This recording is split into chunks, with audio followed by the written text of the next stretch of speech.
like to call the meeting to order. It is 6:06 on July 22nd, 2024. All elected board members are present. Mike Farnell is present by Zoom. Thank you for being here with us. And let's get started with the flag salute.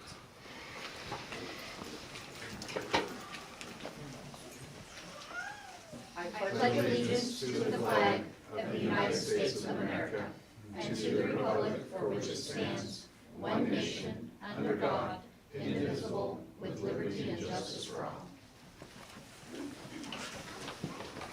All right. Any changes, additions to the agenda? I know we want to move the bond discussion to the first item under business, correct? Yep, And what else? Was there anything else? I don't have any additions. Okay, we'll change that. So can I get a motion to change the, oh, we also should, we have one other change.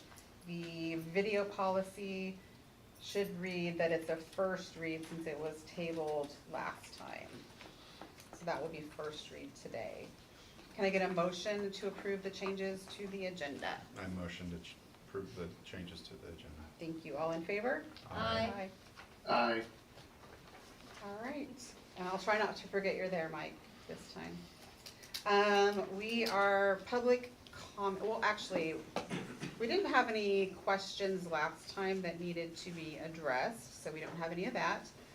Public comment. Our board has adopted policy procedure 1400 for meeting conduct, and this policy and procedure are available on the school district website. If you would like to speak, we have a sign-in sheet by the door. Some reminders: total time allowed for public comments 30 minutes. Each speaker has a maximum of 3 minutes. Public comment period is the only time that the public is recognized to speak, not a time for dialogue between the board and the public, but rather an opportunity for the board to listen to individuals on educational issues, and board members are encouraged to listen attentively. The board chair or superintendent might ask a speaker a clarifying question or respond to a specific comment. If you have a specific question or issue that you would like the district to follow up on, please let us know. Someone will get with you within 72 hours. Finally, please remember that your words have impact, and you, not the school district, are responsible for your words. We ask that you help us model for our students what a respectful and inclusive community looks and sounds like. Jeff Estes, you are number one.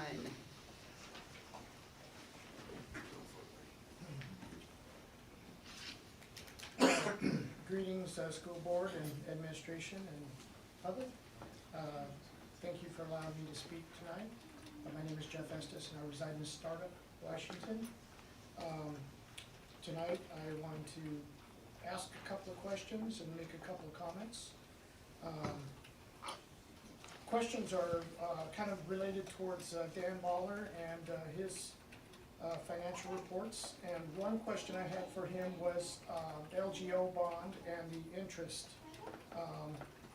I'm trying to recollect what that was all for. I think it was some contractors needed to be paid while the transportation co-op was being built, and the funds coming in from the property taxes weren't timed right, and so I believe the school took out an LGO bond, but I'm a little bit confused with the amount and why it's taken until 2031 to pay it off. My understanding is that the money coming in from the capital facilities levy was going to cover the transportation co-op, so in essence, wouldn't that cover the LGO bond? The second question was some of the contracts I mentioned earlier that, in my opinion, I think any of the contracts should be suspended of being approved at this point for like 30 days, 60 days, 90 days until the school district knows the fall enrollment numbers and we have this fiscal crisis, budget uncertainty a little bit more in control. Just for an example, and I'm not picking any particular one, but at the high school we have a vice principal that's now reclassified as an associate principal. And I'm not sure exactly why, but it's a $12,000 a year difference in pay.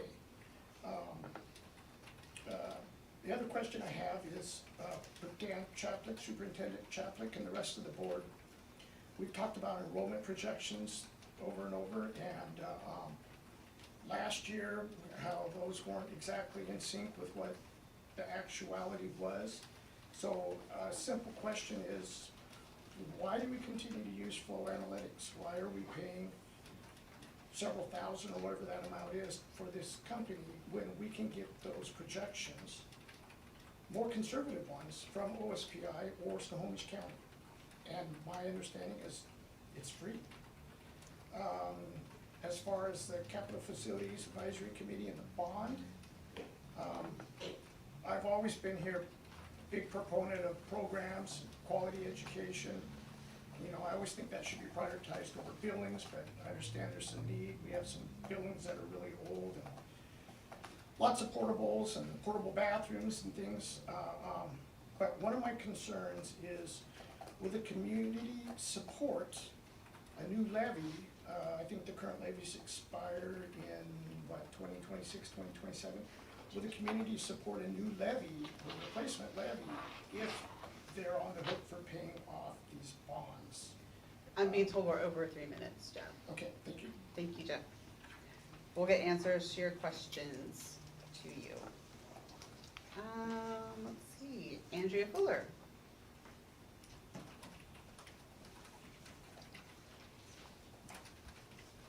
Hello. Good evening. I'm here to talk about the video policy, first read of the video policy. Let me start by saying I still think this is a policy that is not needed. It is a solution without a problem. Beyond the philosophical issues, the criteria being used for the selection and use of films, video, and internet-based materials, specifically number 4 in the policy, that says that a film or video must be purchased by the Sultan School District or made available through the Educational Service District, etc., etc. This would eliminate literally any use of current events materials and would be financially ineffective. Why would I purchase the National Geographic Functions of the Parts of Brain video for $40 when I can just show it off YouTube or Vimeo? After, of course, I have previewed it and written out the questions and done the other things. If we had had school today, how would Mr. Rudd or myself or Mr. Meckler teaching civics have used news clips about a president deciding to not seek a second term in office if that all had to be purchased by the district or approved by an instructional committee materials first? How would Ms. Sumter or Ms. Suter show a clip of an amazing marching band performance from college football the previous weekend? How would Mrs. Varnell be able to use a video of a terrible concussion protocol exam from a soccer game? And I see them all the time. So that would make those real world connections to her students if all of that had to be approved first. The examples are limitless. When teaching current events or relating historical events to current ones, it would be impossible to go through a purchasing cycle and still be relevant. This is just one of the many reasons why we trust the professionalism of educators to make these decisions and adjust and update these decisions from year to year. Letter G of the material selection states that all materials must receive approval from the Instructional Materials Committee. Again, in trying to adjust to changing conditions, state standards, and current events, unless the IMC is going to have regular weekly meetings, this is just not a sustainable way to teach, nor is it educationally effective. And this is still why this policy is not needed. Thank you. Thank you. Rod? Hi. Hey. Is it Oster? Yes. Oster. Okay, hi. Hey, how you doing? Good, how are you? Good. For future on, the levies of putting out ballots, the first one didn't pass, and when you guys did the second ballot, I know 12 people never received a second ballot. And that's just in my neighborhood. And they all voted no on it. So a little curious about how that went about. And then second, I hear off Facebook and stuff that they're gonna give another raise to you teachers and stuff, lay off 7 people and they give you another raise. Is that true? We don't answer Oh, the okay. questions, but we will Because get the when answers bond- to you, yes. I thought the bond was for the kids. Bonds are for buildings. Okay. So, yeah. And then the first thing they did, you guys went and gave yourself a 5.5% pay raise. And then I hear you guys are gonna go for another pay raise? And then eventually want another bond brought up? So I'm just wanna know how this works. Are we going for the kids, or are we gonna go line your pockets? Because some of the wages that you guys are getting, I'm a journeyman lineman, I risked my life restoring power and everything. We don't even come close to making what you guys get paid. And it just doesn't make sense. Especially with taxpayers' money. So I hope through this, we find out, are you guys going for another raise? You laid off 7 people and you're gonna give yourself a raise? I like that answer. Thank you. Thanks, Ron. Thank you very much. And let's see. Okay, I am going to be horrible at this. Anit Gupta? Hi. How do you pronounce your name? Ankit? Ankit, okay. Did you have something you wanted to, did you want to speak? Yeah, go ahead. Yeah, I'm working. Oh, you're good? Okay. I know sometimes people write yes, but they mean just that they're here, not that they wanted to speak. Dion.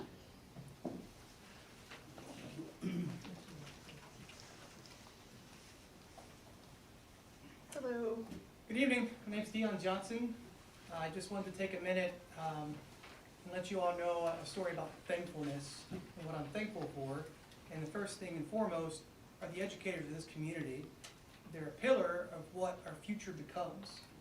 And there's a lot of unthankful opportunities that take place with those that spend unknown hours, unreported resources of their own personal assets to make the education system of this community thrive the way they do. So I'm thankful for that. I'm thankful for the board that you spend your time and resources to listen to the community, seek advice from us to actively promote and encourage a better Sultan school district. And a final thought was, when I go back, I've been alive 30 to 40 years, we'll say. A lot of my memories are still from the great times I had on the playground with my friends, the times I was cruising the halls with my amigos in high school. And I'm just really thankful for those opportunities and for those people that put it together for us behind the scenes that we often don't see, and of course the board. So thank you, and I yield the rest of my time. Thank Thank you, you. Dion. I have one more yes on here, and I'm not sure if you actually want to speak or not, and I am not going to say this correctly either. Revathi?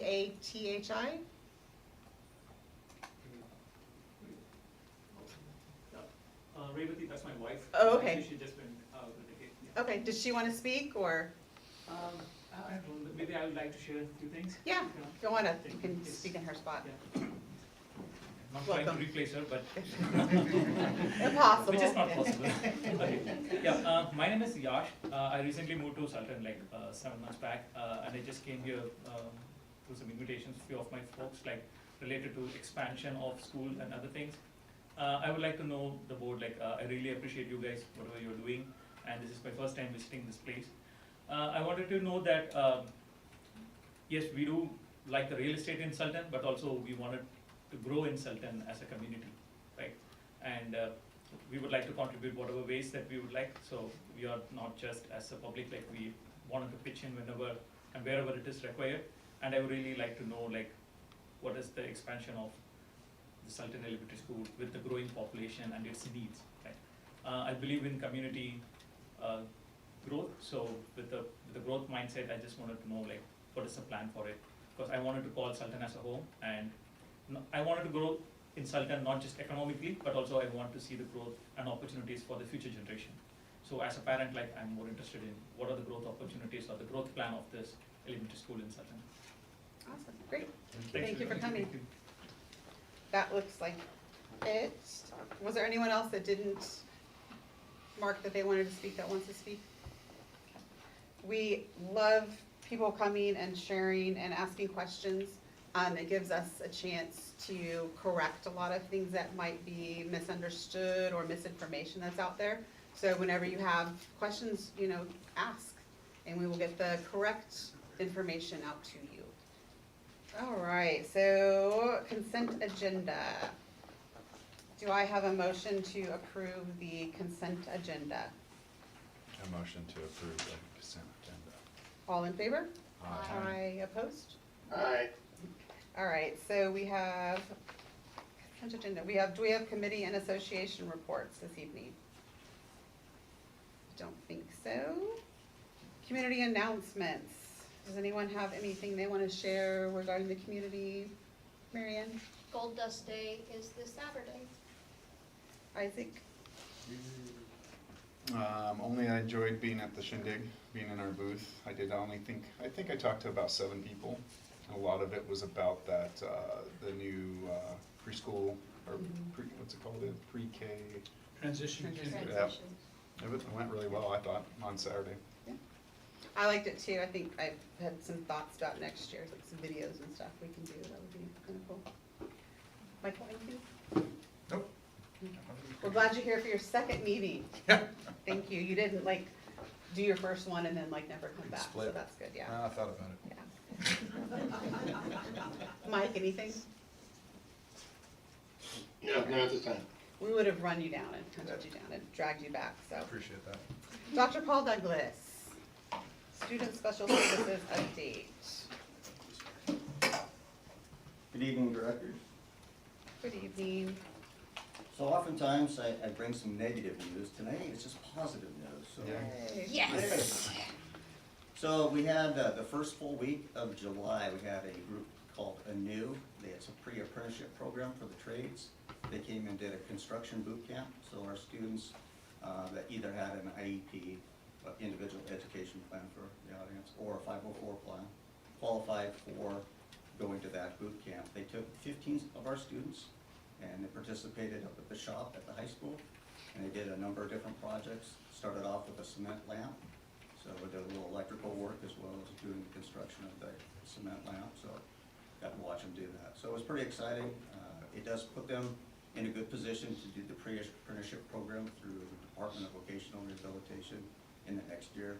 So, it was paid, so all 15 students got paid to attend, and it was 40 hours, so pretty nice deal. The other positive is, so ESY just ended last Thursday. We had 16 students that turned out for that, and they all came, happy smiles, and the playground was open, and they had a great time, and continued to learn, because that's the purpose of ESY. Is that it? Or you have more? Well, that's good news right there. So on the backpack, Mariana's gonna talk a little bit about the back to school.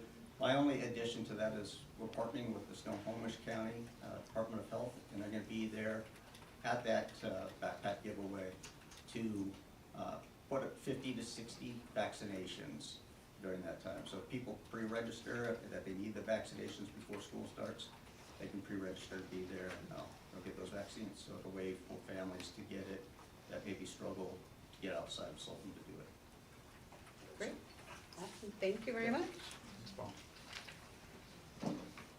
Jim Fowler, financial report.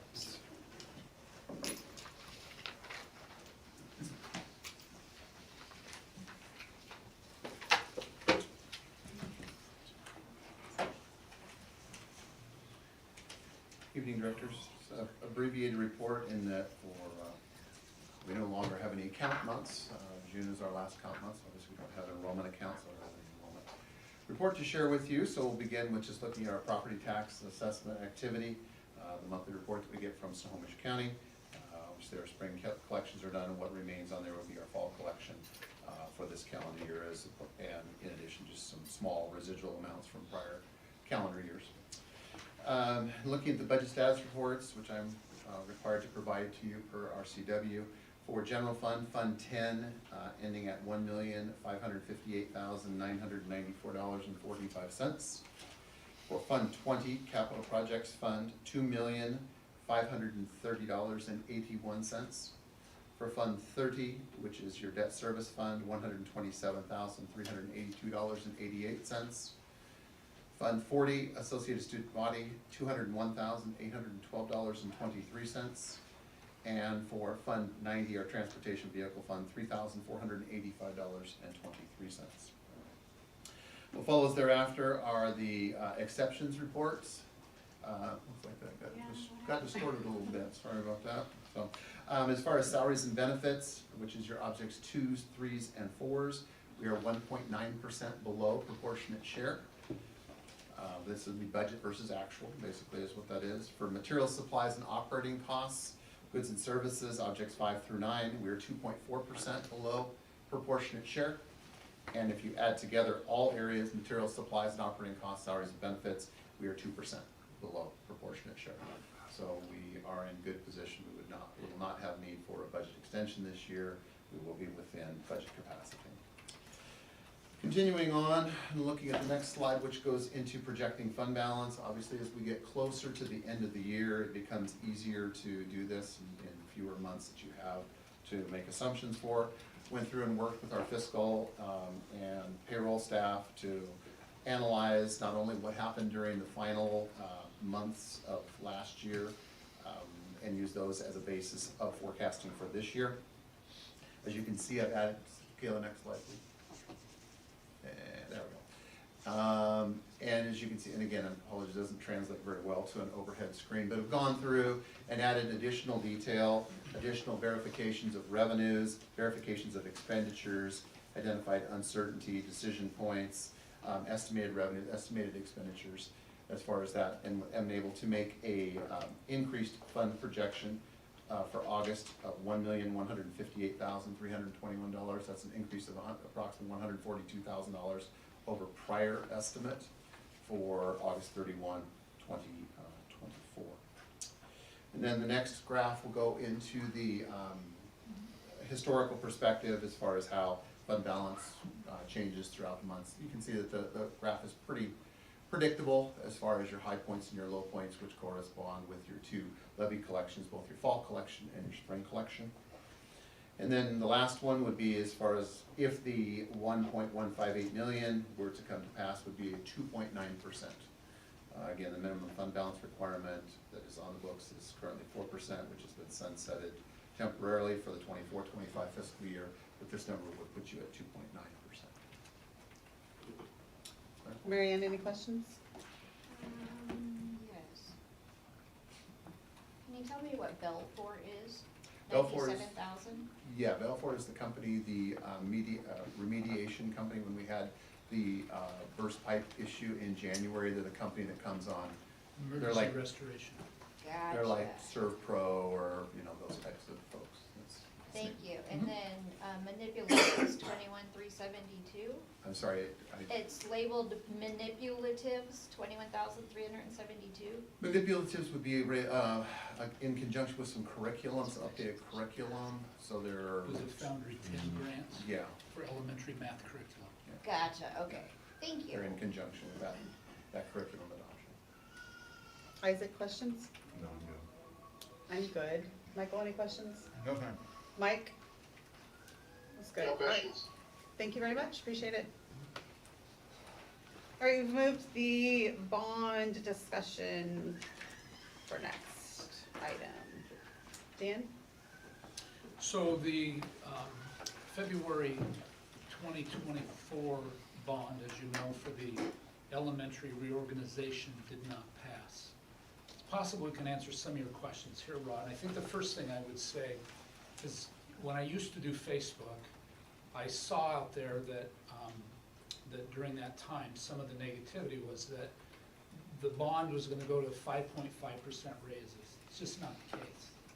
Okay, so that was to go to Sultan Elementary, doing a minor repair here, Gold Bar Elementary to add on and remodel and make it a 450 student school, build a new one up on the basin.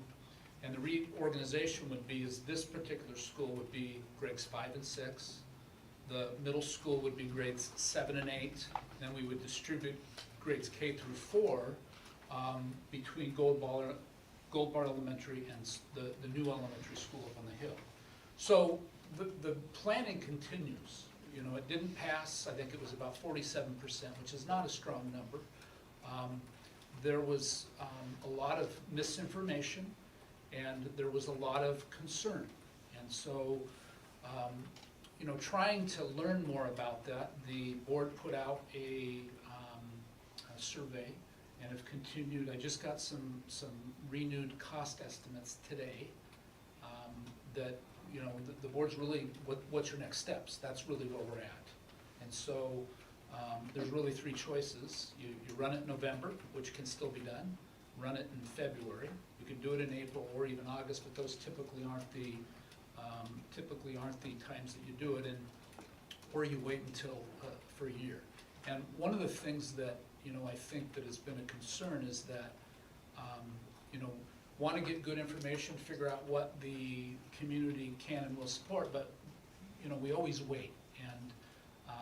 And so I think I wanted to, you know, just kind of engage the board in a discussion on the pros and cons and where we go from here. Do we have an official recommendation from the facilities committee yet?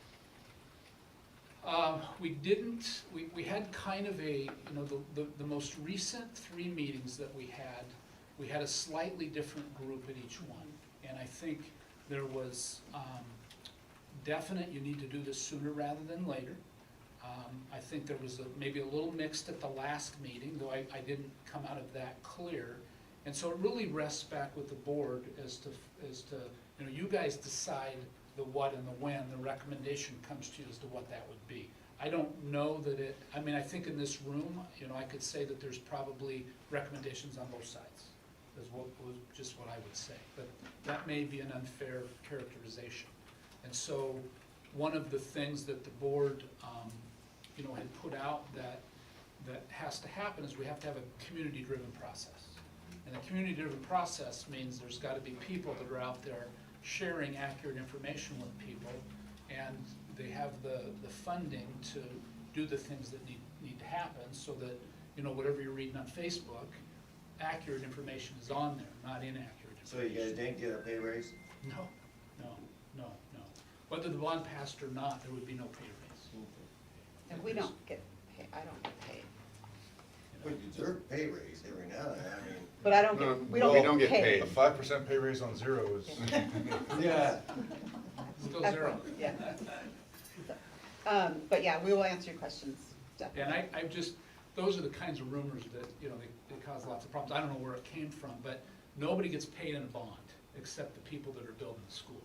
That's it. No school personnel, none of that. And so, and I think that was one of your questions. Yeah. So, I think our biggest decision that we're gonna have to make as a board is when do we wanna run the bond again, obviously, and when. The issues are not gonna go away. The bond is because we are overcrowded. We do not have room for our students today. We're getting more students every day. Where do we put these students? So that issue doesn't go away just because we don't wanna run a bond. We're always gonna have people for and against it. If they don't want it, then my thought is you just vote no if you don't want the bond, but we still need to run the bond. And there's pros and cons for all the different times. We did it in, was it February? So a lot of people were upset that we did it in February. It was because it wasn't in, you know, the normal November election. So then now we're talking about doing it in November, but then I'm hearing also, well, you shouldn't do it in November. So there's not one answer that's gonna make everyone happy. But the main thing is, the issue does not go away. We don't have room to put our students. this school right now is 21% higher in pre-enrollment of kindergarten than we've ever been, okay? Doesn't mean that the overall enrollment will be 21%. It could mean we did a better job of advertising. But when you pair that together with the building going on, there's reason to believe that there's gonna be more kids. If you've driven through any of the new neighborhoods, which my wife and I did the other day, shocked at how many small kids there are, shocked. There's a lot. And these are big community decisions.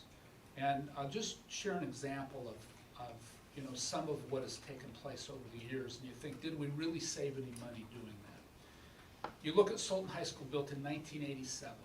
I think it took 3 times to pass it. That was obviously well before my time and stuff. And what the original project was to what ended up passing was significantly pared down, okay? And look, so they literally had portables from day one, you know, and I don't know that's 100% true, but we've got as many kids outside as we do inside. One of the arguments you would hear is, well, you've taken some rooms and they're not class. Well, spaces, you do different things with it. There's more counseling today than we've ever had. But the bottom line is, if you look at that particular project, what if that thing in 1987 had stayed its original size? What would that look like today? You would have had a sports complex 15 years earlier than you did. You would have had a lot of different things. But at the time, we think we're saving money. So what if it would have stayed there? Gold Bar Elementary School, 1993. That took a couple times and it got cut about in half. And so we have I think it's 256 students inside and we have 350. Okay, so you've got 100 kids in portables. We can survive with some of that, but they're also doing the development out there. This particular school right here, this one doesn't qualify for matching money until 2031. And the reason is there's a 30-year limit on those, meaning, or a 30-year time. So the last bond that was passed here was a really small one because that's all that they could pass. The challenge that it did is it started the clock on the SCAP funding. And so you don't get what would probably be a lot of matching money. The common theme of all this is we kick it down the road. You know, and I don't want to say that it's, you know, that it's not right for people to have concerns. That's a valid thing. But how do we do something that, I mean, this can't go on. I mean, I've got 1 year left here. And so it's not whether it's me or not me. This is for the community. This is a community resource, a community asset to serve the kids here. It's not to serve Dan Chaplick or anybody else. Well, it sounds like the town is overriding because they want a big growth when we're not prepared for it. There should be a limitation on how many homes they're gonna flood us if our schools can't handle it. We need to be careful though, having conversations back and forth, because that's Sorry. against our rules. It's okay.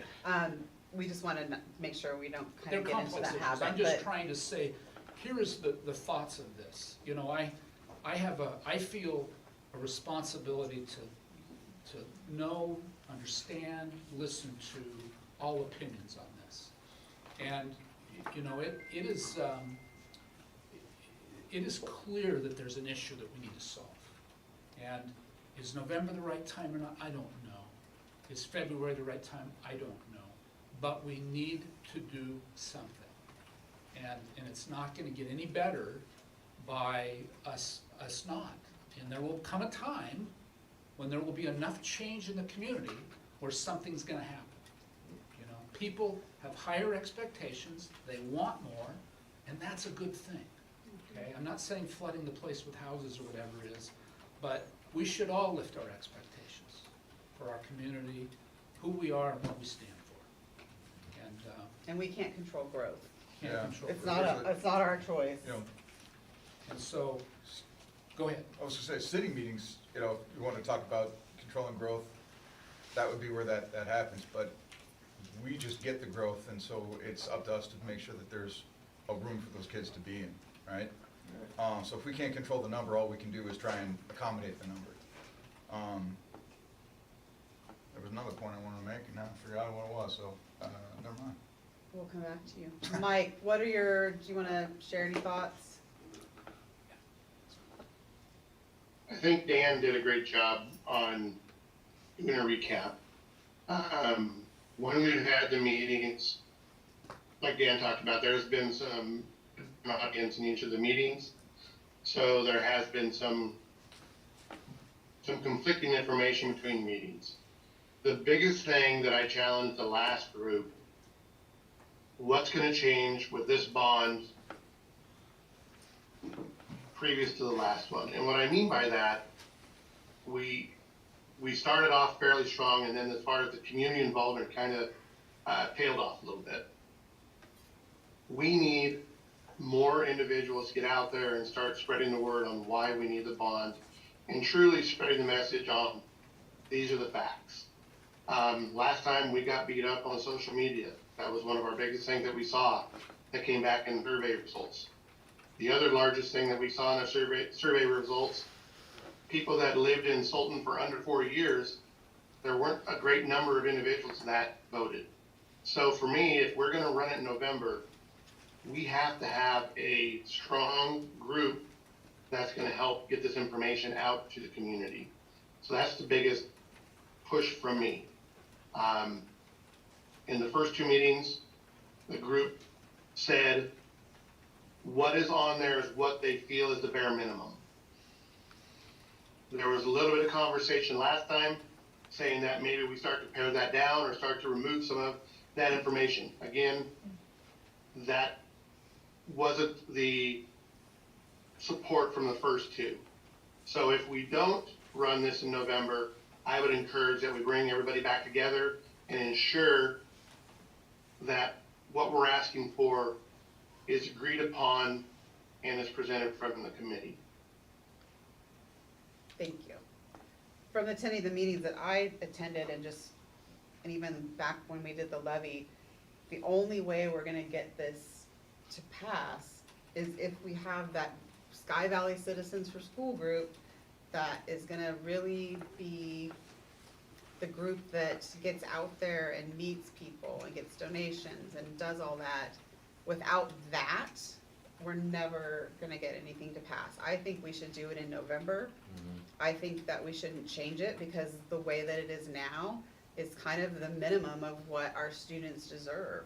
So we start taking things off of the bond, that's taking away things from our kids, and they need space. They need to be able to learn preferably in a building and not, and not be using a portable restroom.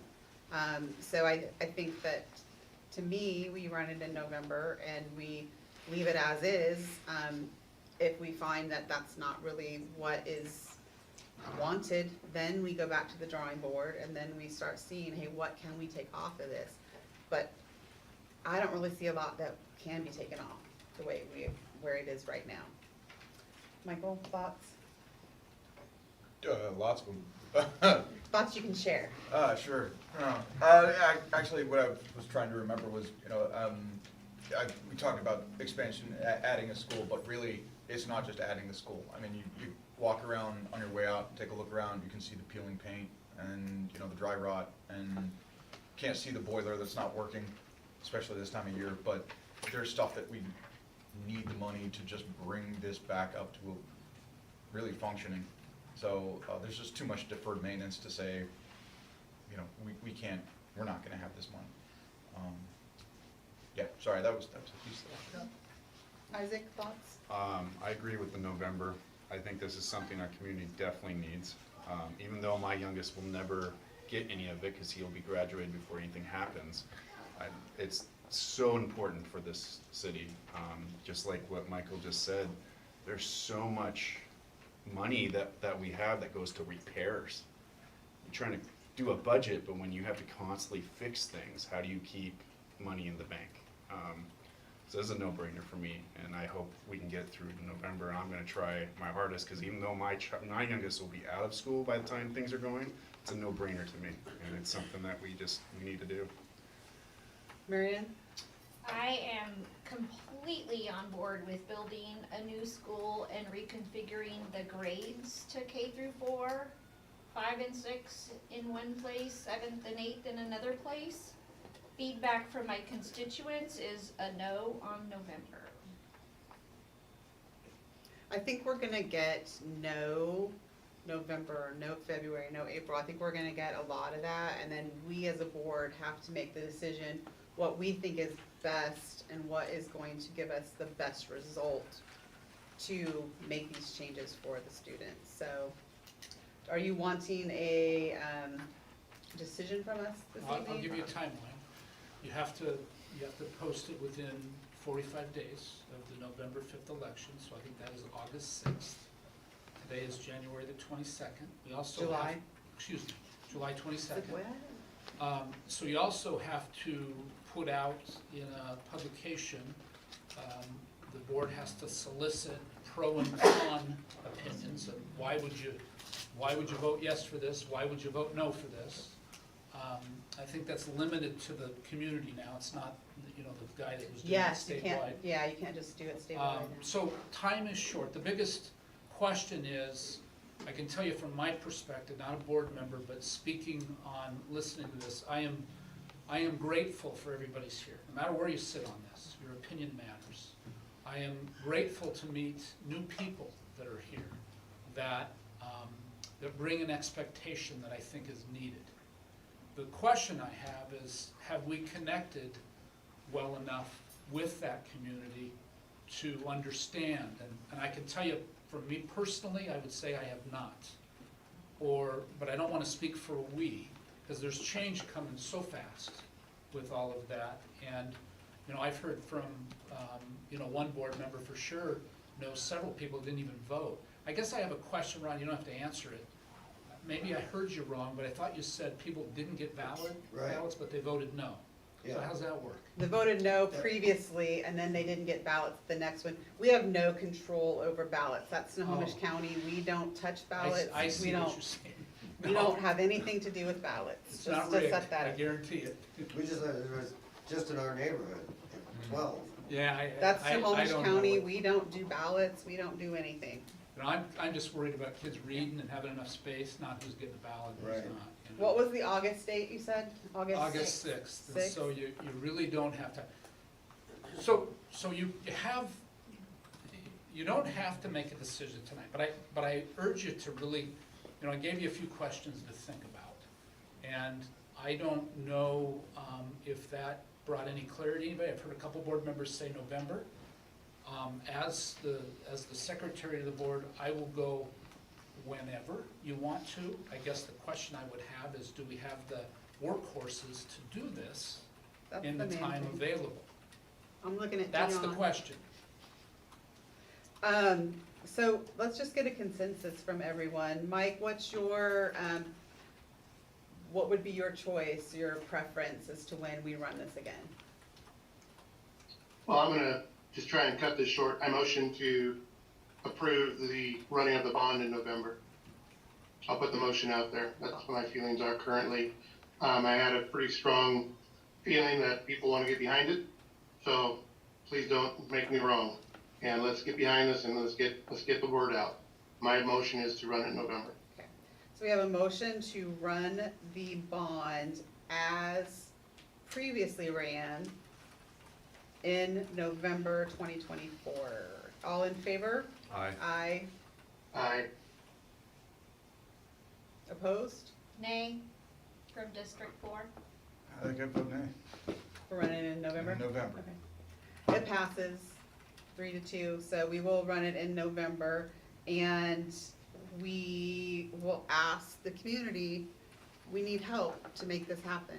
So when we have meetings, the board and the district itself doesn't go out and we don't solicit people. So the Sky Valley Citizens for School Committee, they're the ones that will be meeting people, doing all this, the hard work. So we will let you guys know when those meetings are and hope to see a lot of faces there. Because it is a lot of work, but it's worth it in the end if we can make it happen. All right, thank you. Backpack giveaway, you're next. So good evening, everyone. My name is Mariana Medina. I'm the student super advocate for the elementary schools, Gold Bar and Salted. So as a student super advocate, I do hear a lot of the needs around the community. There's lots of growth within diversity. And within the span of students, we do need more resources. So as a student super advocate, I have not heard yet of a back to school resource fair like other districts do have. So I do know that Christine Kyler, I think that's her last name, she's a very active community member. She does a giving tree during Christmas time. She organizes the Easter community event. And she organizes the backpack giveaway. I think she's been doing it for more than 7 years. So it's a great event. A lot of the community members expect that every year during the summer.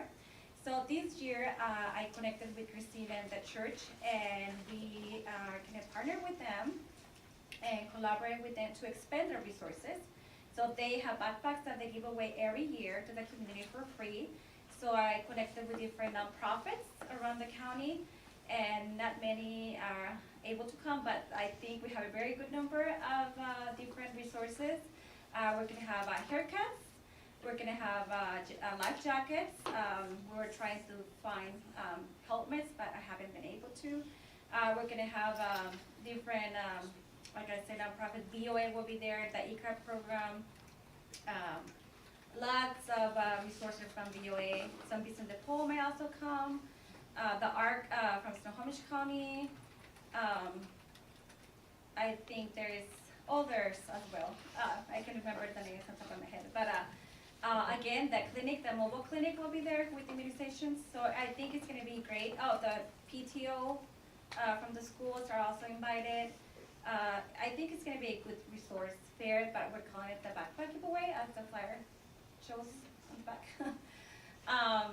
I'm excited for it. I really hope that this continues every year as our community does need a lot of different resources. And as a student of Broward, I'm happy to bring those to the community and to make sure that they have those resources and know that the county does offer resources for them. So it's my pleasure to work here, and I also feel very grateful for the community. When I connected with them, I felt like they were really fast and quick to reply and to collaborate. I feel like this is a small community, but it's united, and I feel very grateful for their partnership. And I think, like Christine said, like when you're raising a child, it takes a whole village, and when you're trying to have resources for the community, it takes, again, the whole community. So I appreciate you all, and I'm very grateful for this opportunity. Let me know if you have any questions.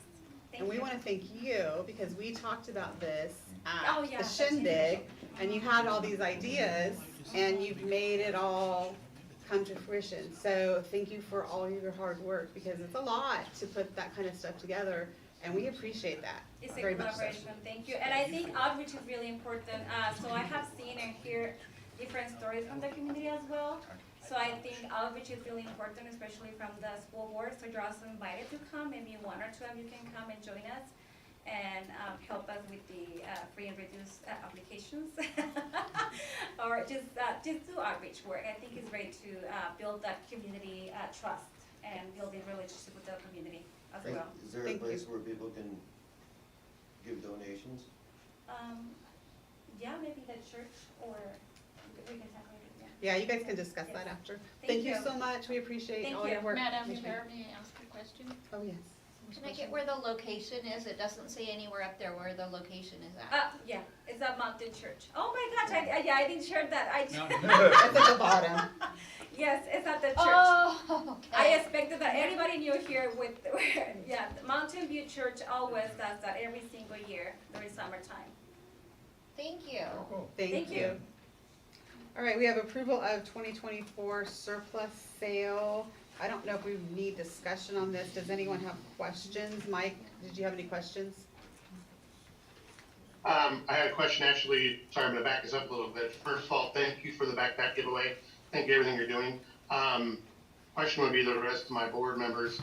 Do you think that we might be able to give a small donation to this group so we can support the backpack giveaway? You don't have to answer me now, but I would like to donate some of my funds that are in the account, that we don't take any, that we have choices where we can direct those funds that we submit back to the school district. I would like to give some to the backpack fund if possible. Okay, yeah, we can definitely Other than that- discuss that. So nothing on the surplus sale though, Okay, no question. Michael, questions on the surplus sale? No, but a good point was made. I should be a little more clear as to what I was really saying. Going back to the bond, I absolutely believe that it is something necessary, required, and important, and not something that is really optional. The only reason I voted down was I thought it could have a better chance of passing in February. It wasn't a question of whether or not I want it, believe in it. It was just a timing thing. Got it. Thank Mary Ann, questions on surplus sale? Whoever prepared the spreadsheet, thank you, good job. Isaac? Okay, no questions. So can I get a motion to approve the 2024 surplus sale? A motion to approve. Yeah, I did, Mike. Motion to approve. Motion to approve the 2024 surplus sale. Motion to approve the 2024 surplus sale. Have a motion, all in favor? Aye. Opposed? Aye. All right, we're good with that. Approval of nomination for IBEW Annual Charity Event recipient. So Dan, maybe we can both speak to this a little bit. I'll let you go ahead and start.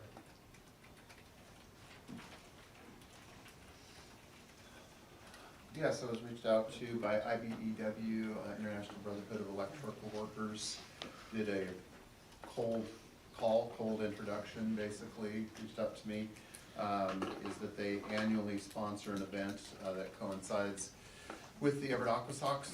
It'll be on August the 17th, which is a Saturday of this year, where they have a barbecue, and then they also have a raffle where they obtain items from their contractors and various partners that they work with, which those items then are raffled off. They have graciously selected Sultan School District as a potential recipient of the proceeds from that endeavor. And so they've sent over a proposed advertising slick and some basic context of formally accepting that.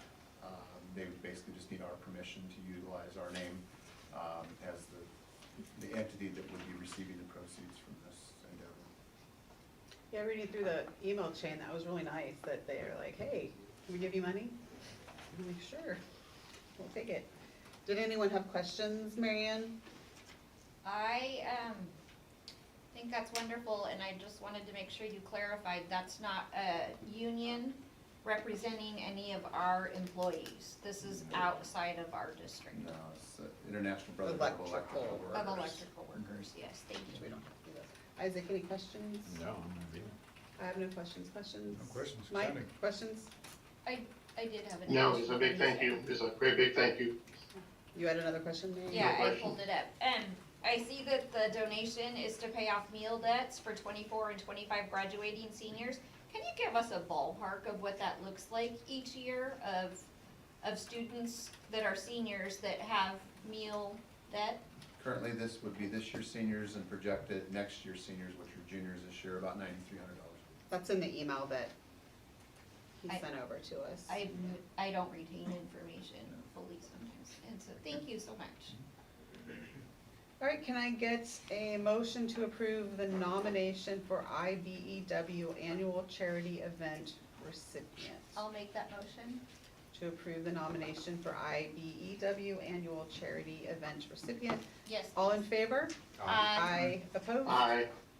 All right, so moved. Approval and adoption of second read of capital facilities plan. Yeah, you might be wondering why it's here, and really what I wanted to do is we wanted to match it up to the SEPA checklist and the SEPA comment period. That was put out July 3rd. It ran, I think, in the Seattle Times and the Everett Herald for its consecutive time periods. The end of comment was today at 4, and so I recommend that you approve it, and it would read either up or down July 22nd. So this is just for the second read, not final? This would be fine. Final, okay. Mike, do you have any questions on the capital facilities plan? No, no questions. Michael? No questions. I have no questions. Everything's been answered for me. Isaac? Nope. Mary Ann? No. Can I get a motion to approve and adopt the capital facilities plan? A motion To to what? approve and adopt the second read of capital facilities plan. The final, sorry. All in favor? Aye. Aye. Aye. No opposed? Okay. so Nay. moved. Did you say nay? I'm still nay, yeah, Okay. thank you. I thought you said aye. Okay. Approval of high school gutter replacement quote. Yes, this is the VOAG building, I believe the high school, was anybody at the high school today? believe this week, today, they started on the gutter replacement at Sultan High School. This is part of the 2022 capital levy project. I'm gonna send out a newsletter by the end of this month that will send you a link to the capital levy projects that go to the first thing, and you'll be able to see projects that have been completed with receipts attached to them, and where we did as far as how we did as far as what the estimate was. We are moving through these projects, and I think Jeff sort of alluded to it. Early on, capital levy money and impact fee money and everything we had went towards the transportation cooperative. So now that that is getting closer to being paid off, and we've been able to get the impact fees back and where they properly are and pay ourselves back, we're gonna start back in on these other projects. So that, but it's still gonna take a little time. But I'm gonna send an update, a link. Please take a look when you get it. It'll show you, you can go to our website right now and see it. If you do the banners up top, you'll see the thank you voters, capital levy, and it'll take you down. You can look at all of it right now. But this week is the gutters. This is an addition to the initial bid. I'm not sure why the VOAG building was left out, but it was. And so I'm asking the board to add that building to the gutter project. Mary Ann, any questions? No. Isaac? No. It's pretty straightforward. I have no If questions. you were at the graduation, you know why those gutters are bad. Yeah, that was great. That was bad. Michael, questions? No questions. Mike, questions? No questions. Okay. Can I get a motion to approve the high school gutter replacement quote? Motion to approve the high school graduation, or gutter replacement quote. All in favor? Aye. Opposed? Aye. All right, we're good to go on that one. Approval of student support advocate contracts. Recommend that the board approve these contracts as they are. The student support advocates, Bethany Pownall, Elizabeth Emmons, and Mariana Medina. These are 100% grant-funded positions, and the three people I just mentioned do an extraordinary job. Bethany at the high school, Elizabeth at Sultan Middle School, and Mariana at the elementary schools. And we are thankful for all they do, so I recommend that you approve these. I would like to make that a motion, but I need number 7 on all 3 contracts to be corrected to 13 paid holidays. It reads 12. Okay, Gigi, I'm sorry for interrupting. I wanted to make sure that got in there before it was. These are fully- great things for us when we look through our packets too, to let them know ahead of time, because then it could be changed before we get here. so, I didn't catch it earlier when I skimmed through yeah, it. it and says, so- I'm looking at one of them, it says 13, But read the word. okay. Oh, it says Yes, 12 sir, with 13 yes, next to it. It does say that, okay. Isaac, did you have questions? No, I think. You they're had no great. questions, Mary Ann, correct? No, I just wanted that to be corrected. No questions. Questions? Mike, questions? No questions. Can I get a motion to approve the student support advocate contracts with the change of the word 12 to 13? I make that motion to approve the contracts with number 7 changed to read 13 instead of 12 paid holidays. All in favor? Aye. Opposed? All right, just make that change and we're good to go. Approval of athletic and youth program director contract. As I stated in my, some of my weekend updates to the board, Chris Hill, our athletic and youth programs director, started on July 1st. I believe that they have hired a boys basketball coach.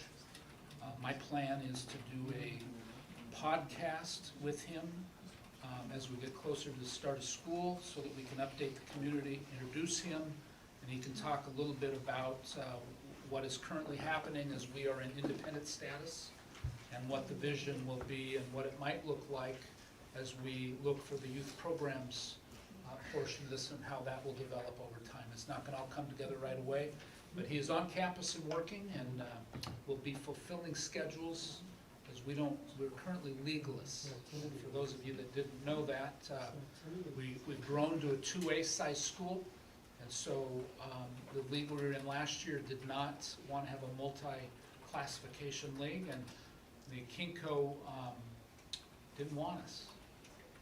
So I don't mean to say it in such a depressing way, but they denied our entry. That's kind of the fact of the matter.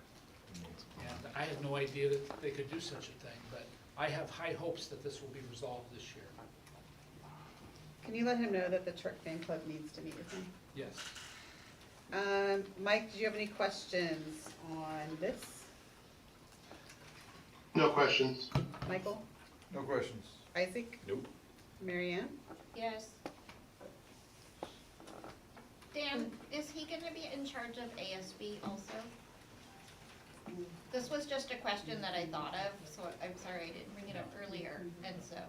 Is obviously a close relation role, but not in charge. No, Okay, no. okay, thank you.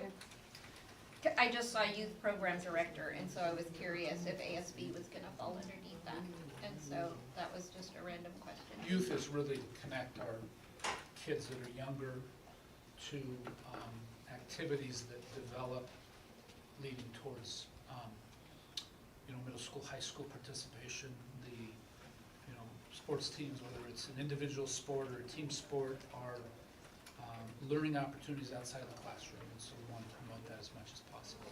Thank you. Can I get a motion to approve the athletic and youth program director contract? I motion to approve athletic and youth program director contract. All in favor? Aye. Aye. Aye. Opposed? Nay. Passes. Next item of business is approval of tabled non-represented administrator contracts and salary schedule. The board has decided to recalculate the IPD. But Dan can touch on what IPD is, but quickly, IPD is basically a cost of living. The state gives us money for that. They don't give us all of the money for that, but we are going to recalculate it and find out what the state gives us, and what the state gives us is what we're gonna pass on. And we will not be passing on anything above what the state gives us. Did you want to add anything to that? IPD stands for implicit price deflator. Cost of living, I guess, is what it is. It's not a raise. I suppose you could call it that. It's passed on by the state. There are some legal requirements as to what you pass along. The challenge comes in that typically you don't give the IPD, some staffing groups don't generate any funding for it. So, and some generate a different amount. And so the question comes up, particularly when you're trying to look at your ending fund balance, is we'll pass this on, and the board has made a decision to, if we get $1 million, that's all we're passing on. If we get $500,000, that's all we're passing on. And so that will require a recalculation. So we will recalculate that, and like I said, it's not a raise. These are not raises. This is money that the state gives for cost of living increases for our staff, and we pass that on to the staff. So that is what we will be doing. We will recalculate these, and then we can approve them at the next meeting. Yeah. So just a little bit, I'll try to talk a little bit about what's called regionalization. Regionalization came with the McCleary decision in 2018, and the state, because local levies were playing much more of a role in basic education funding and pay and stuff than they should have, the state did a calculation. And there are, I think there's a 1.0, 1.06, 1.112, and 1.18. We are in a 1.18 district. The state gives us more for staffing salaries, okay? Different staffing groups to the prototypical school generate different amounts. And so when we get that money, we pass it on. And so it is It has to do with cost of living in the areas that are like 15 miles from us and different things like that. So when you look at like a district in Pierce County, I'll just take that county as an example, where they might be a 1.0 district, we are a 1.18. So if they gave us $500,000 for a particular group, they would give us 18% higher than that we would typically pass on to employees. And so what the board is doing here is saying, whatever we get is what we pass along.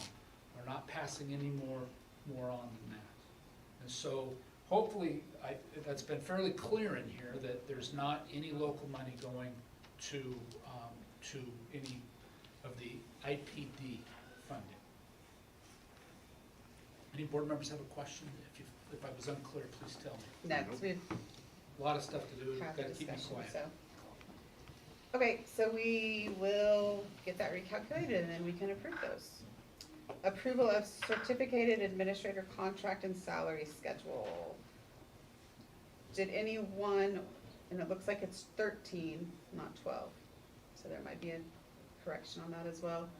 Did anyone have questions on the classified administration employees contract and salary schedule? Mike, did you have any questions?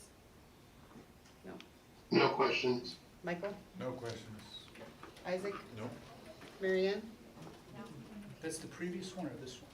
I just counted 13 holidays listed. Oh, I see what you're saying. On this one, there's only, And then it Number says 3 12. lists 12, yeah. Can I get a motion to approve a certificated administrator contract and salary schedule with the correction of 12 to 13 on number 3? Motion to approve certified administrator contract and salary schedule With the change of with change. 12 to 13. 12. So moved. All in favor? Aye. Aye. Aye. Opposed? Nay.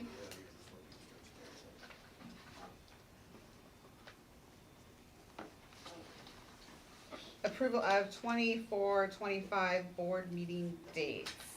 This basically just shows us what the When we're dates good. are. Any comments on it before we vote, Dan? No, Okay. unless you see an issue, occasionally we'll have a Monday holiday that we don't catch, and so look through and I didn't see any. Looks like we're good to go. Okay. Anybody have questions on this, Marianne? Isaac? Nope. Michael? Negative. Mike? Nope. Can I get a motion to approve the 2024-25 board meeting dates? I make a motion to approve the 2024-25 school year meeting dates. All in favor? Aye. Opposed? Aye. All right, passes. Discussion of 24-25 board workshop topics. I emailed you guys the other day the topics that we had. Did you guys have any other ones that you wanted to put on the list? Because Kayla and I had talked, it'd be nice to have everything planned out, what we want to talk about for each of our workshops, so that way the community that wants to attend will know, what we're going to talk about. Did anyone have any other ideas? I had a recommendation come to me through my group, that we have dialogue on the WIAA transgender athlete competition at state level issue. Marianne, what group are you speaking of? What's your group? What's my group? You said my group. My group, it's, Yeah. I'll show Dan my email afterwards. I didn't know that was such a topic, but they're looking for feedback. Because we haven't, I don't know if, we can discuss it, but we don't have, that's not an issue for us. I don't know if that would warrant an entire workshop, but Oh, no, not an entire workshop, as just a notation, do we want to put our feedback into what the group is requesting? maybe I'll show Dan the the email. group can talk to us. We can talk to the group. The group? Yeah, I mean, I don't know if you heard, there was an athlete that placed first in a women's division, and there's a lot of people in an uproar that it was a trans female athlete that placed first. And so, does WIAA need to create a new classification? Does that make more sense now? Cause I see Michael going, oh. Well, yeah, I mean, but we're not the WIAA. I don't know what And our, that student isn't in our school district, correct? No, No. it's not, no.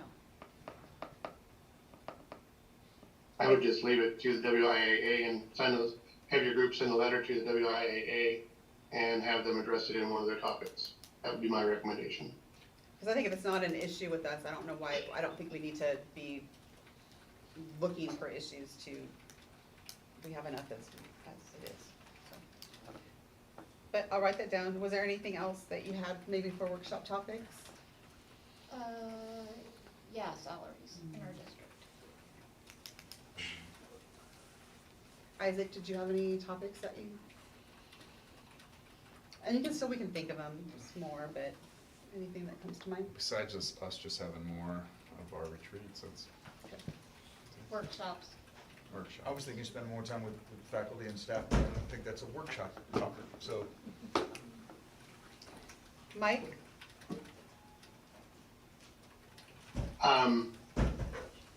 Community outreach, I think something that we need to come back together and figure out how we're gonna do this and going forward. We can always improve in that area, or that arena. I think community outreach and, would be a great, and transparency and maybe some communication now that we're a full board again, would be a great one to do as quickly as possible. That might be good to do, because Mike, you weren't, well, you're here, but you weren't here. We were talking about getting, more retreats, in, which for everyone, they're not actually retreats. We sit in a small room with no air conditioning and we talk. And, there's no massages or anything that go with the retreat. But yeah, that might be a good one that we do at the one that we've been talking about, getting in before school starts. Okay. And I will work with Kayla to get a date. I'll go through a couple of dates when I get to my report, but to have an actual retreat before school starts. Yeah. Okay, discussion of Robert's Rules of Order, motion protocol. This is really needed tonight especially. There was an attachment that came out with this. Basically, the board needs to be doing a couple of things differently, which would mean do things correctly. But technically, when you, Robert's Rules of Order, that we need, before we discuss anything, a motion needs to be made. So it's not a motion of, to approve something or whatever, we make a motion to discuss something. So, Marianne and I discussed, we'll bring it up tonight, talk a little bit more about it next meeting, and then we implement the change when we start back to school in September. So it gives us time, and it's not like, hey, we need to change this, and we're gonna do it right this second. So, until before the next meeting, if you guys could take a look at the PowerPoint, and there are certain pages that are more important than others, and I'll give you those ones, but it tells you making motions, and then it tells you member makes a motion. So for example, it should be clear. Don't say, I move what he just said. So there's a lot of things in here that we could all just really take a look at and make sure that we're doing correctly. So if you could take a look, and then we'll answer questions and talk more about it at the next meeting, and then start doing it the correct way in September. Is everybody good with that? Sounds good. Yeah. Okay, that's all for that. Okay, approval of first read of policy 2302, instructional use of films, videos, and internet-based materials. Dr. Douglas? So a little bit of history on this policy. I think some clarity around some of the changes that were made from the last time. So one big change is met with a number of different people, including staff, students, principals, and talked about what met policy requirements, what would be something that they could sign off on, and that's why we came to this particular one, and why those changes were made. The emphasis on here is on instruction. I think last time there was some different comments made around incentives and not using it for recess. It's for instruction only. It's not for, this policy has nothing to do with incentives or reinforcers or rainy day recess, things like that. It's only for instruction. I think the second thing, as we look at this policy, as the board is aware, the school district is trying to align all our instructional materials to the essential learnings. We're doing a part of our, just our normal process to take a look at what are the essential things all students need to know, understand, and do. And that's all our instructional materials. And videos, films, internet are tools to be used and certainly have a certain place in instruction, are valuable in instruction as it promotes deeper dialogue, deeper understanding, deeper knowledge. It can be enrichment. So we encourage that. It's just a matter of ensuring that they do meet our essential learnings and that there is an ability for everyone to look at the materials that is out there, much like we do with all other materials. That the community is aware of that, and there's no, we're transparent in that policy. So there's some of the background in that. I've got a question, Paul, and it's kind of related to something Andrea said. I think that part of what this is videos can play a really valuable instructional role. So if somebody wanted to, and I can't remember the example that Andrea used, but you know, 1.5 minute something on a current event, that's not something that have to be approved by the IPD or IMC, would it? No. No. Yeah, most of our current events, such as the Sunday event, historically, that's on TV. This is not applied to a current world issue that's on television. But, so, because personally, I'm not gonna stand behind something that doesn't let our teachers use current events. And on G, it says films, videos, internet-based materials used as a component of a unit, standard, essential learning, or learning target by a teacher, presenter, or department must receive approval from instructional materials committee. So I don't see that it's taken out of that, you know, except for certain things. I think we have to look at it as it's a policy. In procedures, we could address that. It's easily addressed in procedures where there's exceptions to it. Certainly if there's a current event that you need to, that has instructional benefit, you need to have an exception to it. I think if it's not possible in every single or in a policy to identify all scenarios, so there has to be some flexibility, and we put that flexibility within the procedure itself. Is there no way to put any of that flexibility into the policy? My concern is that we have a policy that says X, and then somebody says, oh yeah, but you guys said we're gonna be able to do this, and then somebody says, well, no, you can't because it's not in the policy, and then that would be different than our intent. Okay. Does that make sense, what I just said? Maybe. Sure. I mean, we can put, an exception clause under G if that's what the board would like. That would just be my concern. Mike, questions, concerns? My concern goes back to the last meeting that we had, that we were asked to table this until the teachers returned.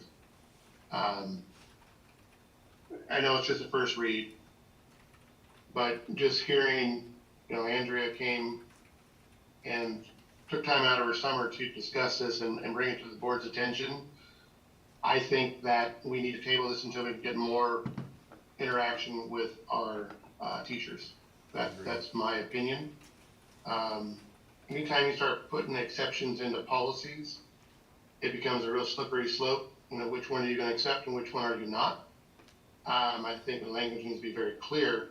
If we're not going to allow something, or we are going to allow something, we need to put that in there.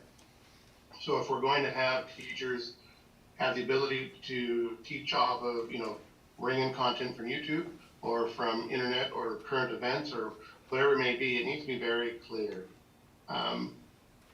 because when we're gone in 4 or 5 years, and somebody does something inappropriately, or it's not exactly specified, and if we have new individuals, you know, we don't want somebody having repercussions, from something that was not very clearly outlined, in the future. So, that's my 2 cents.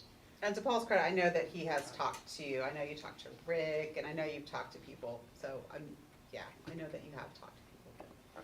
Michael, questions, comments? Yeah, Ms. Fuller had a lot of good points, and yeah, I mean, one thing I'd kind of love to hear, and I know this is on the spot, so we're coming back, but what was the motivation, what was the need to actually create a policy to begin with? I feel like if we regulate too much, then we're only creating rules and exceptions, so, yeah, I'd love to hear what motivated the need for the policy to begin. I think the key to motivation, and I said it earlier, was as we look at materials, all materials that we use for instruction need to meet the essential learnings, and making sure that they meet the essential learnings for all students to know, understand, and do based on their developmental level. And so that's the purpose of it. We have an instructional materials committee that reviews all other instructional materials within the school district. This policy allows us to use that same process that we already have in place for this type of instructional material. Thank you. Isaac, questions? I agree with Mike about waiting until the teachers come back, and all the teachers I've talked to, until they agree with this policy, I'm not gonna vote to pass it until they're more on board. And a clarification too, I want to make sure, this is just for the high school and the middle school. This is Correct. not for the elementary schools. Yep. Mary Ann? I'm also a no. I agree You with would like to the rest table? of them. Yeah, that I'd like to table it. Can I get a motion to table the first read of policy 2302 until September? I make a motion to table policy number 2302 until the 24-25 school year so that we can get additional feedback from teaching staff. All in favor? Aye. Aye. Opposed? Thank you, Paul. We just want to see you again. Sure.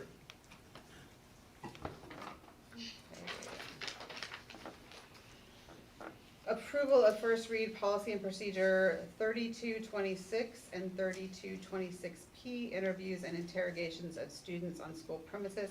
And this one and the next couple are directly related to the Parents' Bill of Rights. Yeah, so, thank you for pointing out, policy 15, 16, and 17, there was an analysis done of, I think, the 15 points that were in that Bill of Rights that came out. A couple things have been tabled, but the sort of the crosswalk that was developed is, of these items, which ones go to current policies there? And we had everything but I think 3 of them. And so policies are usually rated optional, recommended, or essential.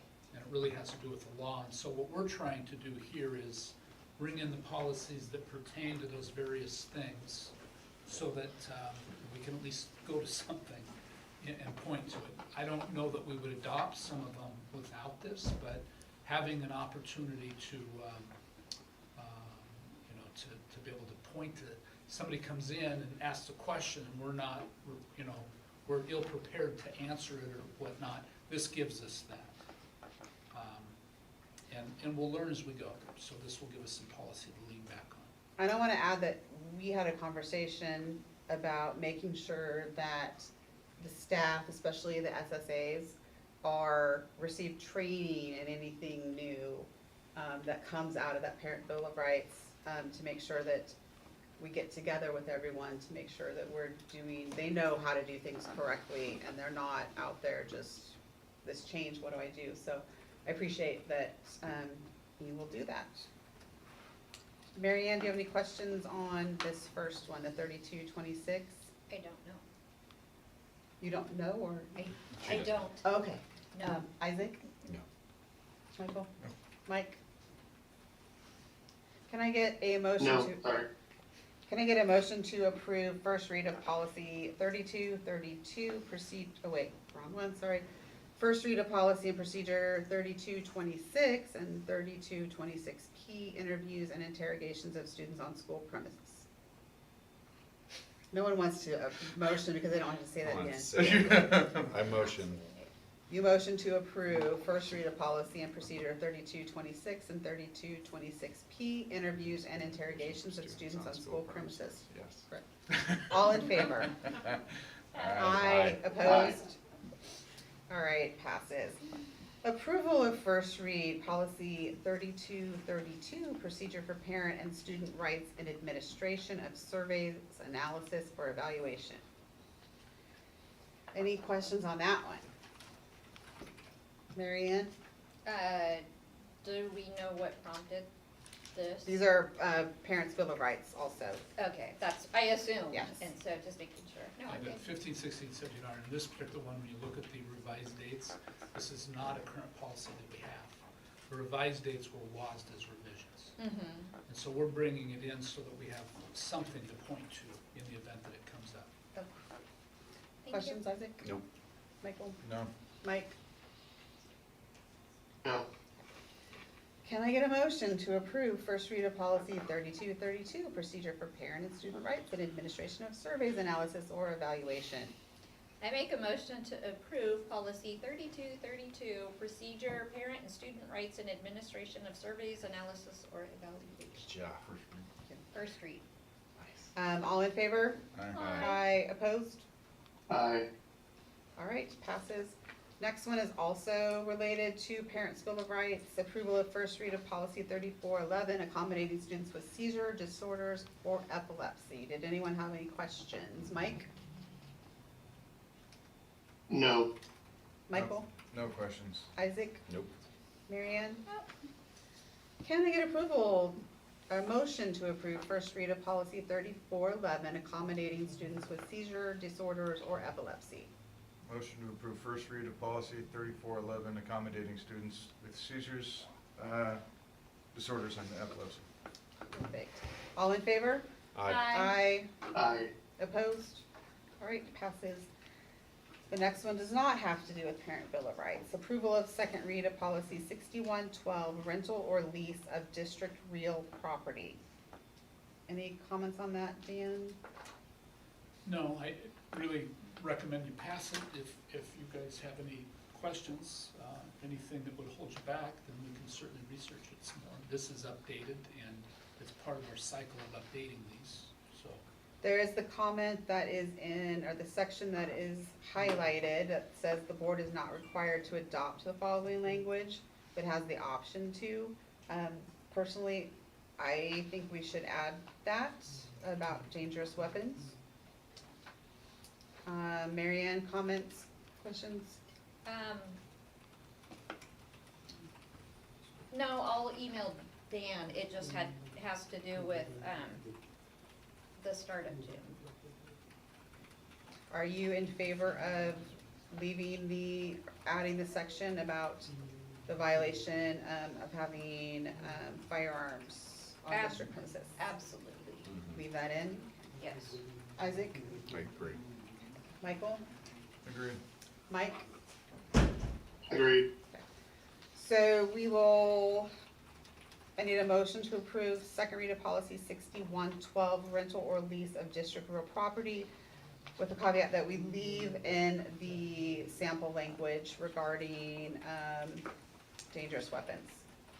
My motion to approve the second read, or policy 6112, rental or lease of district real property with the language to keep the Keep the language regarding firearms. regarding firearms. All in favor? Aye. Aye. Aye. Opposed? Passes. Approval of second read of policy 6215, expense claim certification and approval. Was there any questions on this one? Mike? No. Michael? No. Isaac? No. Marianne? No. Can I get a motion to approve second read of policy 6215, expense claim certification and approval? I make a motion to approve policy number 6215, expense claim certification and approval. All in favor? Aye. Aye. Aye. Opposed? All right, passes. Policies for August. These are on here, just so you get a heads up, you can start reading them now for August. Any comments or anything, Dan, on that one? No, just if you do get a chance to read them early, and you have any questions, we can certainly research them prior to the first reading. So that, especially for Michael, anybody new to the board, is we started to put these on here a month in advance, so it doesn't feel like you've got this just massive amount of reading to always do. Doesn't, I mean, we've got to train ourselves to do it, obviously. Sure. Superintendent's report. So let me pull that up. I've got a few things here. We still have half our crowd, that's good. Let's see here. Oh, there it is. So I just, some of the things that are going on this summer, there's a lot, we've got ESUI, obviously what Paul's doing, we had summer school at Sultan High School. Really, it's a time for a lot of planning to go on.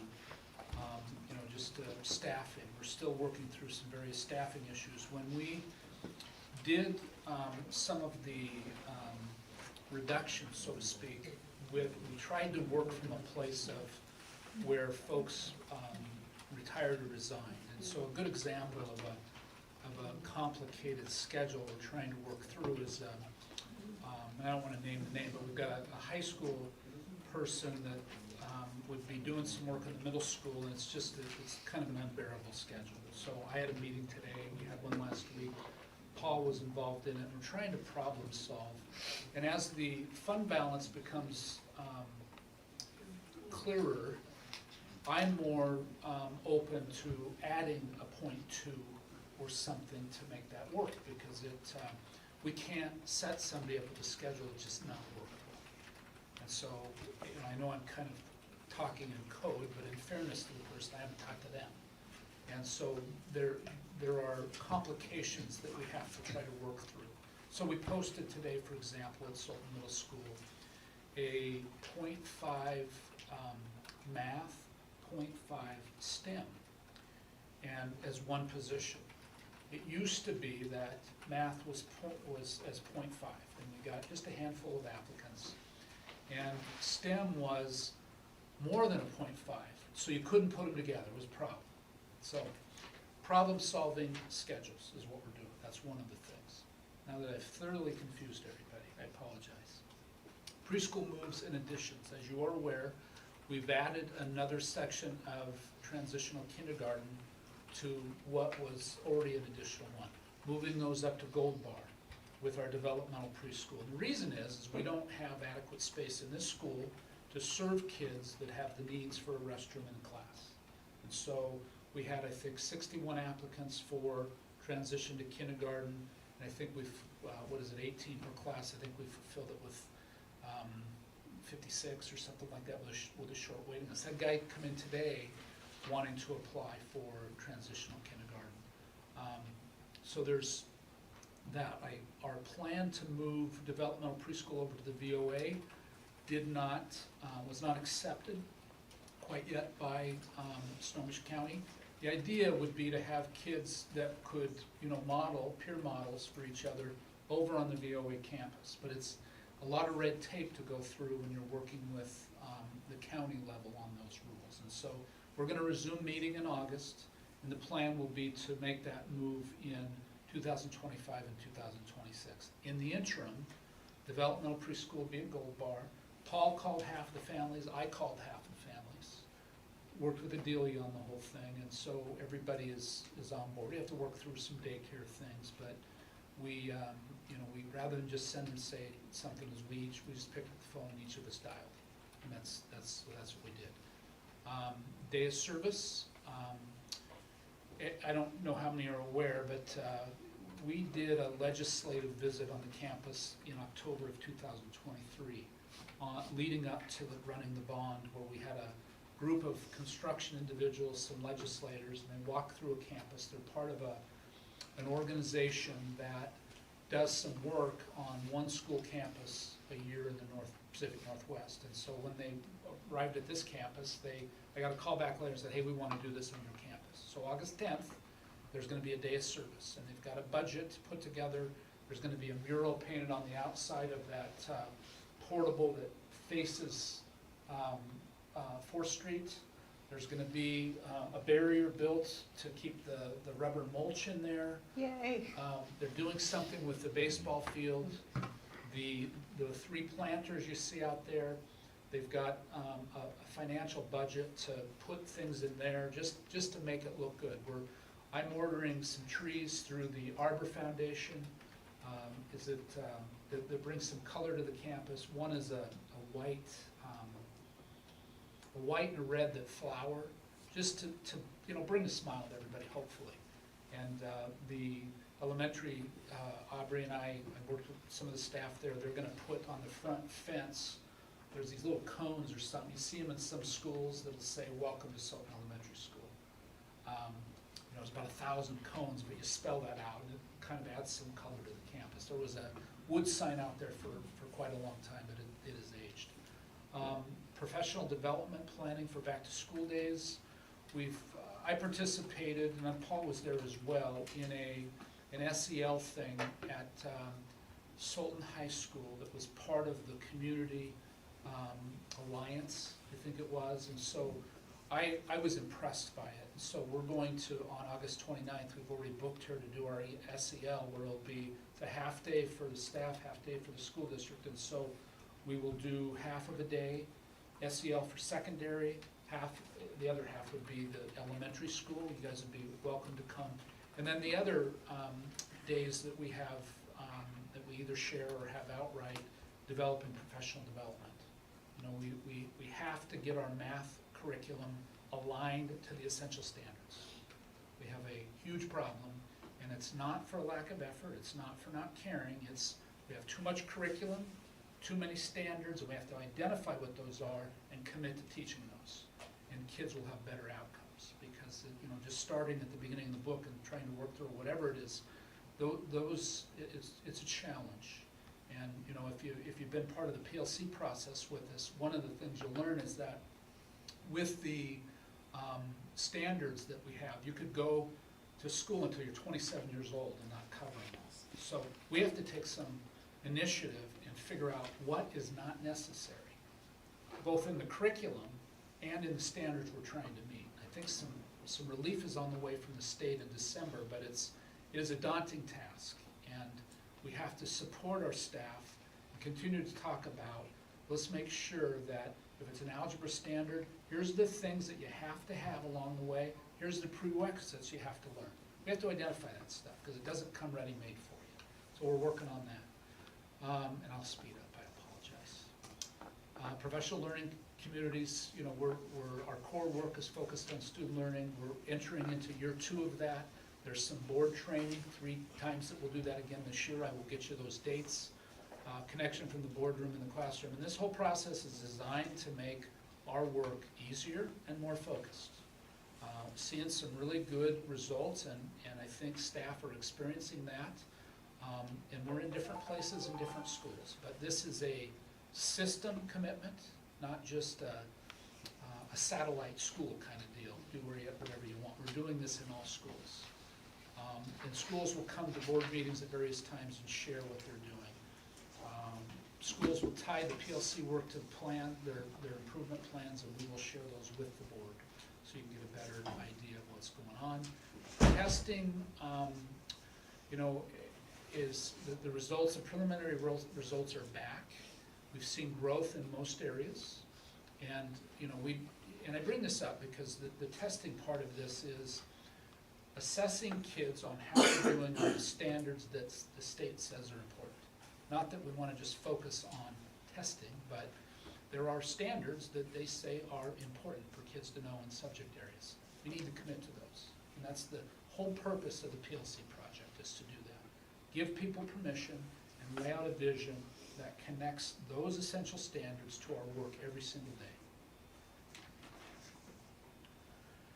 Superintendent, school board work, we have onboarding orientation with, I think it's Mary Ann and Michael on August 1st. Everybody has been notified, and so we just basically walk through the different departments, a chance to ask some questions and go through all of that. Board retreat, tentative, and this is with WASDA, I think on the 6th. It's not the retreat we were talking about though, correct? Right. This is more of a kind of an additional step of onboarding. And then I sent the board a visitation schedule for all schools that I will be in. I'm in each school an average of every 3 weeks. And in past years, board members have accompanied me on those visits and having even sat in on some of the meetings with principals and teachers. And I want to urge you to identify some dates so that this next year we get back on that schedule. It gave the board a chance to, and we always, try to get permission from everybody, so it's not just a surprise, but we've even had, just so a board can see what it's like, what does a teacher-principal post-observation conference looks like? Otherwise, all you do is you imagine what it might be in here, and so we would occasionally say, are you opposed to a board minute? It's always prearranged. That's a real extreme example, but you could come in and see what I do with principals on each of my visits, then we visit classrooms and you get a chance to see what that's all about. I think that would be great to add to our board protocols, that Yeah. this I is agree. expected of board members, that we need to do this, and maybe we can update, because Michael wasn't here too when we came up with our board protocols, maybe we can update that. Yeah. And the other part of that is, that's important for everybody to understand, going on the school visitations is not an evaluation of the teacher or the principal, it's really part of my evaluation, and part of gathering information on how that works from my perspective. It's not, how did that lesson go or whatnot.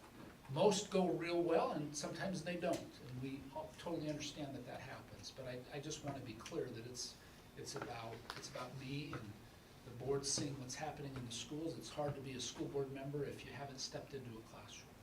And we've even taken it as far as a few years ago, as I was talking to staff in the district office, it is not uncommon, a matter of fact, I think it's probably really common, to work in a school district for many, many years, and you get more information from your neighbor about what takes place in a school than you know from your own experience. And there was somebody that was working in the district office for 15 years and hadn't been into a classroom. I said, we gotta change that.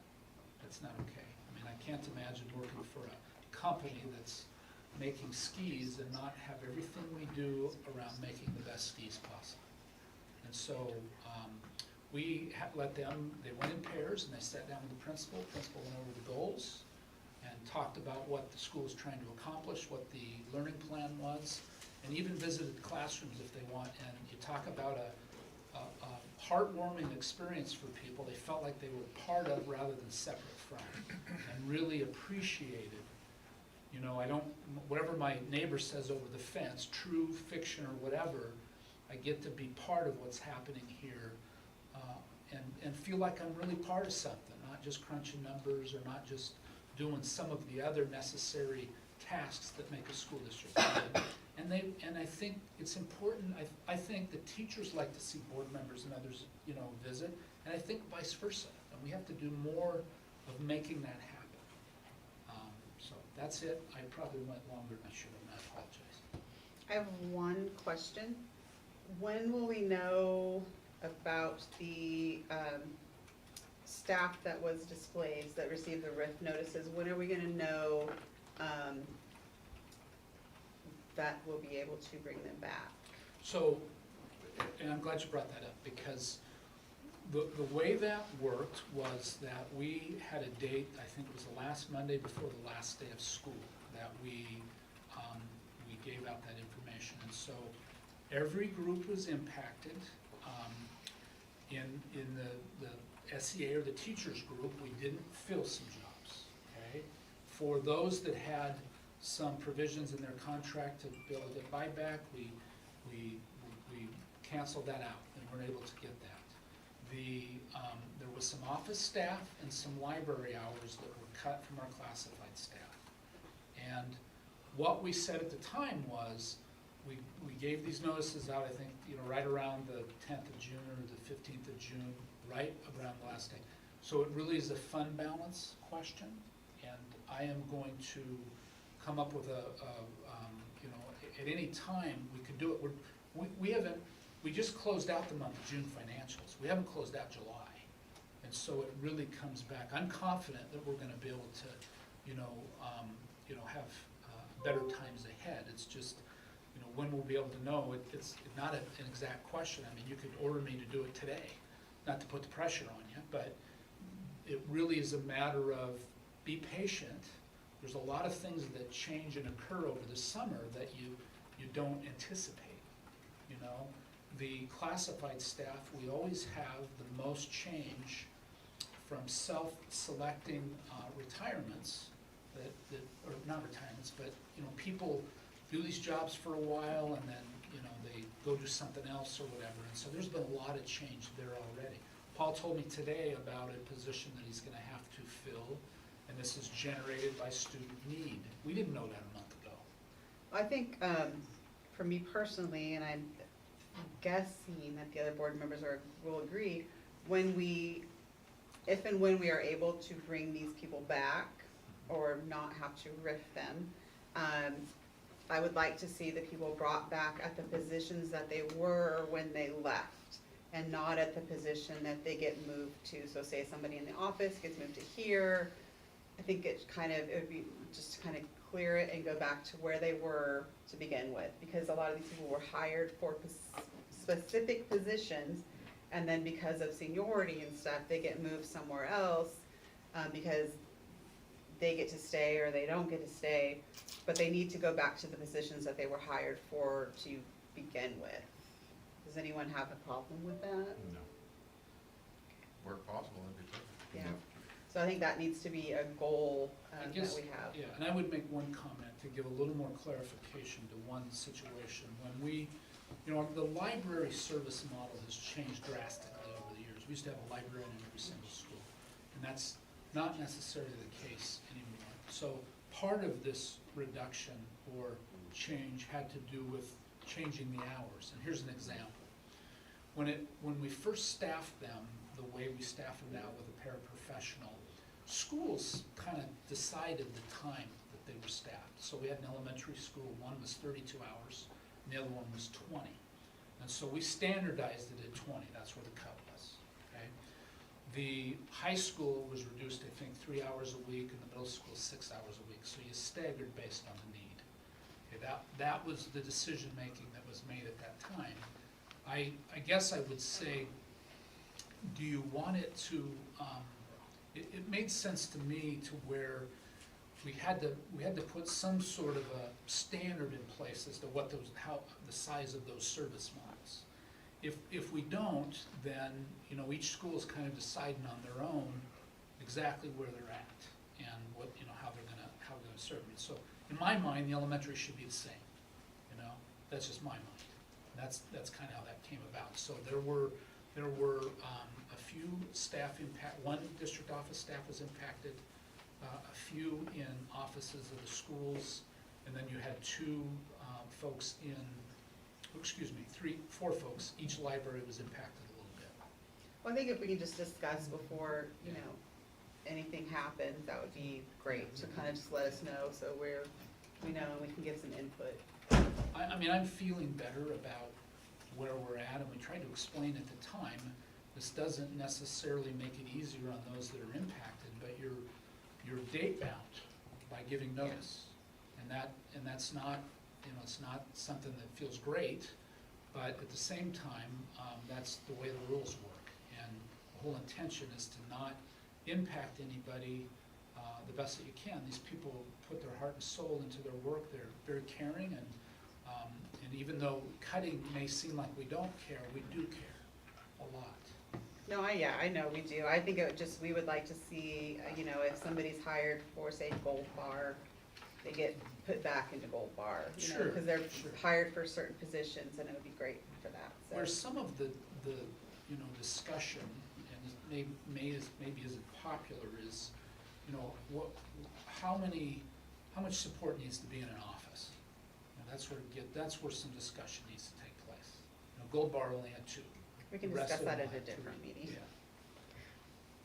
Anything else for your superintendent's report? No. Committee and conference reports, I don't really think we have anything. But I want to throw out the policy committee. Kayla and I have talked about a policy committee. Other districts in the state and the country have policy committees so that it's not just the superintendent and the assistant that come up with all the policies, but there's an actual policy committee. It would be Kayla, a board member, hopefully some staff members from school, maybe the district office, and come up with a schedule of when policies need to be updated. Definitely Kayla will be kind of taking the lead on that, but if anyone is interested in that, I know it sounds really exciting, but let Kayla or myself know, we can get that going, because that would be nice to take that off of, share the load a little bit and not make it just, one or two people's responsibility. Does anybody have anything else? Marianne, Isaac, Michael, Mike? All right, we're gonna adjourn and go into executive session. How long do we need for executive session? Do you think? Half hour? So we will adjourn, let's come back at maybe 8:05, and then to 8:35. All right. Thanks, everybody, for sticking around. Oh, yeah, motion. I make a motion Thank to you. move to executive session. All like that? Thank you. Thank you. Oh, my gosh. Want me to send you that milkshake you on the WID? I almost wore a dress, but then I was worried having it like